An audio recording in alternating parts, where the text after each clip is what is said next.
Welcome to the Hire Yourself podcast. This is Pete Gilfill, and I've got Nat on special assignment today, and I have a very special guest for us today. I have Mike Bahun. He is the CEO and the founder of Fundraising University, and I'm super excited. He's got an awesome business, and I get the opportunity to share it with you today. So, Mike, welcome. Thanks, Pete. Oh, it's great to have you here. And where are you located? What part of the country? I live in Kansas City on the Kansas side. Oh, well, congratulations on the Chiefs. Boy, what a team they are. Amazing. Yeah. So sorry about the last Super Bowl, but destiny was, I think, got in your way there a little bit. Yeah, I think it showed the mental part of sports and how valuable that is and how it can be exposed very quickly if we don't understand the mental part and the physical part. Yeah, well, certainly you're a lifetime athlete and obviously a coach and that kind of stuff. So what sports did you play? Yeah, so all the way through high school and had a chance to do all three in college: football, wrestling, and baseball. Decided to play baseball, played in the Big 12, and then played some professional baseball, and then got into coaching and fundraising. Oh, that's awesome. So coaching, all right. So you're a lifetime athlete, and then you turn to coach. So what sport do you coach? I coach baseball at Creighton University. Awesome. That's great. And you had mentioned fundraising. So I think you've been in fundraising for a very long time. Is that correct? It is. In 1999, as a high school baseball coach, someone helped me fundraise, and on some level, I've been involved ever since then. Wow, that's great. And as you think about that, so you've got years of experience doing that. So how did you come up with the idea of developing Fundraising University? Yeah, so there was an obvious need that coaches needed money, and the business acumen that accompanies that, they often don't have those experiences. So I wanted it to be a service business that was relational. And then we took the dynamics of what make a good sports team or a band or choir, and we leveraged those dynamics and then built a service system to help coaches raise money. Yeah. And it's really a need now, right? As a lot of these schools are going through budget cuts, especially after this last year, I can imagine that's a big need for these teams and these athletes. Yeah, it's absolutely a big need. I mean, the funding will shrink. I think that's obvious, right? And I think the other thing that's obvious is our awareness about sports, our appreciation about sports and being in schools has been heightened in its own organic way. And then the reality of all the club sports that spend a lot of money has driven the experience to be more expensive for a high school student. So we're stepping into that. I sold a franchise last week in Little Rock into a guy that sold in schools for 26 years. And I think he said it perfectly. He said, when I sold financial products and investing products into schools and teachers, I would often have to create a need for them to do that. He said, but with this, they already know they need it. Yeah, they need it. And so what do you do? Like if I'm a coach and I need help fundraising, we need to get some money for our team. What do you guys do at Fundraising University? Yeah, so like I said, it's a professional service. Our mission is to raise the most amount of money in the shortest period of time with the least amount of interference for the coach. And what that means specifically is we have a service-based system called the Blitz system. It's a fully immersed scenario for 7 days where we have a professional rep go into the school in person. They develop a game plan with the coaching staff. We get them bought into that, and then we get that to the students. The students go out and ask for support. The 7th day we have a blitz and we're done, and we're able to raise teams. We had 3 teams last week raise $40,000 in 1 hour. Holy cow. Wow. That goes a long way to fund a team, right? So Absolutely. That's awesome. So you've been doing this. You founded it in what year? What year did you found Fundraising University? 1999. I did it as a coach, and then I was part of a national brand. And then in 2009, Fundraising University was launched. Okay. And so been around for, we'll call it, we're on 11th year, right? 11th, 12th year. How many franchisees do you have? We now have 46 locations. Awesome. Congratulations. That's Thank you. Great success. And when we talk about Fundraising University and this idea that you're looking for franchisees to go help these communities, help these sports teams, what do you look for in a good franchisee? What characteristics are you looking for as you try to find a business partner, a franchisee? Sure. And I think they're in this order too. We have them very defined. They're a self-starter. They're teachable. They're competitive. they're organized, and they're empathetic. So the contrast of the empathy and the competitiveness is what makes our model unique, because you need someone that has the business acumen, but they've also been drawn to this mechanism that I want to help and support people, and they look for the affirmation both financially and emotionally. And when we find those people, they're very passionate about what we do, and they're helping people everywhere. Yeah. Well, and that's a big thing, right? Is you can make a difference in people's lives. And there's a lot of, people I work with, they're executives, they've had very successful careers, but they want to get onto that next step. And that's about making an impact in their community, right? If I'm a corporate executive, I'm flying all over the country, I can't be engaged in my community as much as I'd like. And so it sounds like you can really make an impact on the young people, the teams, the organizations within a community. Yeah, no, you're exactly right.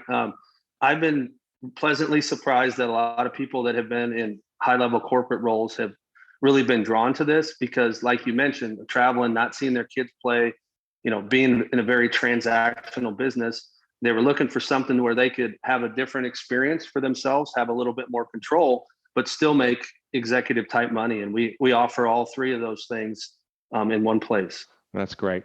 And when we talk about characteristics, I mean, I know you look for the integrity and all that kind of stuff, compassion, but, from a business standpoint, what are characteristics, like the idea of working hard, or you got to be good with leadership? What other characteristics do you look for, or you think people have to be a good business owner?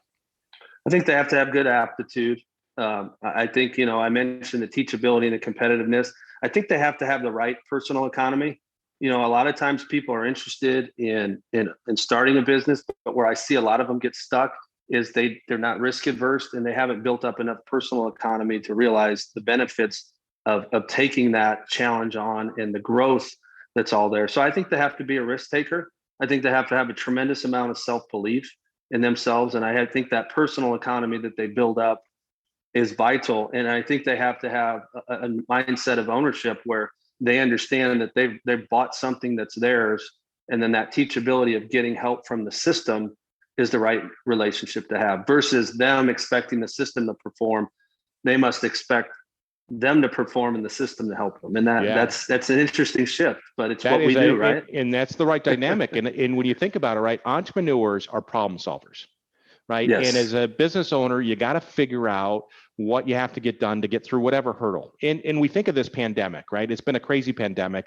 And I just heard an example of this city. They had 2 restaurants, and COVID lockdown came in, and one restaurant basically just shut their doors, right? Just kind of gave up, right? The other one, they went out and they basically got a bunch of lumber. They created dividers in their restaurant. They created a patio, that kind of stuff, and they started doing curbside pickup, and they were thriving. Cars down the street, right? And it's about, how do you figure out with the cards you got to play them to your best success? Sure. Yeah. So I was reading a little bit as I prepared for our interview today. One of the things that I think is so important is that sports and kids, right? The opportunity to play sports, because it trains them to work through problems, right? To gut through or figure out it, or kind of take that next step to get somewhere. And I was reading that, and I thought a little bit about my daughter. My daughter was diagnosed with a chronic illness last year. And literally was in the hospital for like 80 days, right? But she is my strongest kid from a standpoint of just taking on problems. So she had a great attitude about it. And I attribute it to playing sports, because she played basketball and soccer. And, you get into that fourth quarter, and she was a captain, and she would will the team to go forward. And I think that experience of being an athlete had a big impact on her. And I think it will continue as she moves forward with her life. Yeah, that's exactly, as a coach, what I want to hear. And you're right. I mean, there's hundreds of thousands of kids that on some level, all of what sports encompass, a place to be, structure, male or female leadership when they lack it in the home, working as a team, learning how to compete, being on your own. I personally can't think of a better place that as adults and parents we could spend our time than developing kids. Yeah, right. I think that's our future, and we owe it to them. And this COVID-19 has certainly been making it harder. But from that standpoint, now your coach and you're the leader of your franchise system. What do you, from your standpoint, if you're leading them, are there books that you share with your players, with your franchisees? Or any great books that you can share with us? Yeah, we actually have two high-level mental coaches that are actually contributors to the Fundraising University culture. One of them is Brian Kane. He's the #1 mental sports performance coach in the world. And we operate our cultures on 10 pillars of success that we build in as habits to being an entrepreneur and a business owner. So we're versed in that. And specifically, our theme for this year is the 1% intention, which is 1% is 14 minutes and 24 seconds of one day. And each of our reps spends 14 minutes and 24 seconds on one skill that they want to develop over time. And we talk about the compounding effect of growth when you have that intentionality. And then we actually have a gentleman named Dennis Deaton, and he has an ownership spirit certification that we take our reps through. So we're very intentional on the day-to-day habits and mechanisms that we built in from the mental part. And then from the inception of our franchisees coming on board, we cultivate, nurture, challenge, and command a mentality of ownership.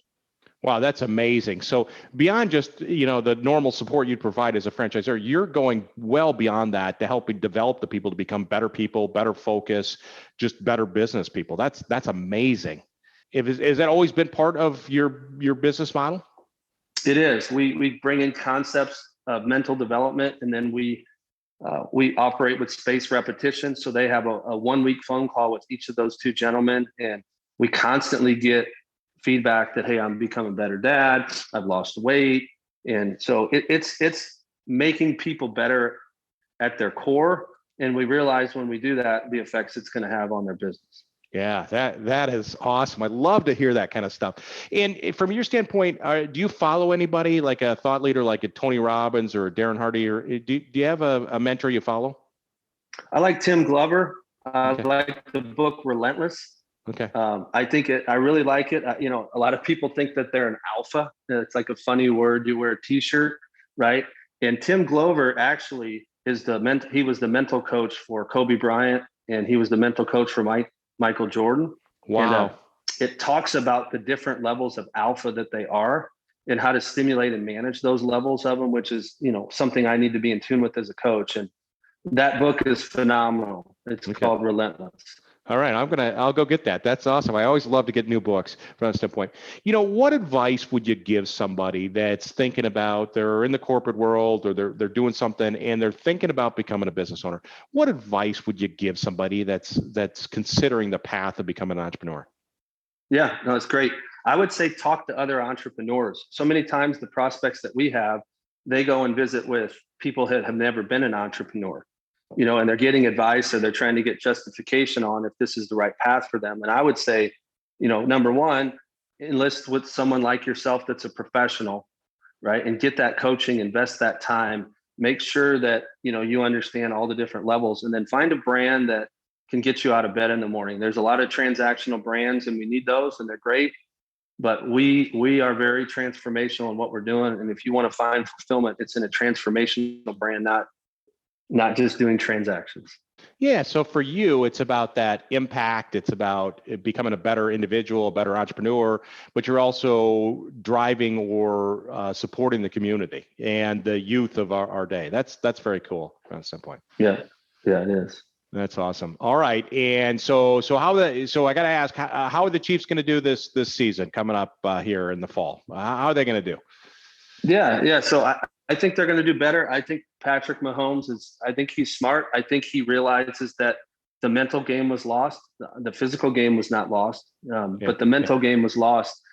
And I think he's smart enough to figure out where to find that type of help and support. They're young. They return a lot of people. I think that you can watch them operate with a good culture. So I think they'll come back and it'll end up being one of the things he reflects on that makes him turn the corner to be in the conversation with Tom Brady down the road.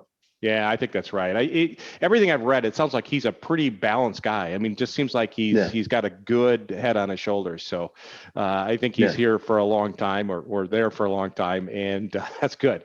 So all right, well, living in Chicago, there's not much hope for the Bears. So well, you're gonna like this. My daughter is named after Ryan Sandberg, so that's my favorite baseball player. Oh, really? Okay. Well, small world from that standpoint. Well, you have to be so proud of what you do, the impact you're making with these athletes and communities in terms of your franchisees and helping people become better. So it has been an honor and a privilege to have you today. And thanks for everything you shared. It's just so fun to find people in today's world where we have so many negative things that you're just working on trying to make the world a better place. And goodness, we certainly need the world to be a better place. Yeah, no, I appreciate it. I feel fortunate to be on the very first meeting that I was at. Someone whispered in my ear and pointed in your direction and said, that's the Michael Jordan of what he does. So I've been looking forward to this all morning. Well, at least I'm bald, right? So that's about the only thing I have in common. I'm on the way to catch up to you. So we'll be in the same club. All right. Best of luck to you. Thanks again for being on today. Thanks for listening to the Hire Yourself podcast. For more resources, check out our website at hireyourself.com. And remember to subscribe to this podcast to receive each episode. Please leave us a rating, and we'd love to hear your feedback or suggestions for topics.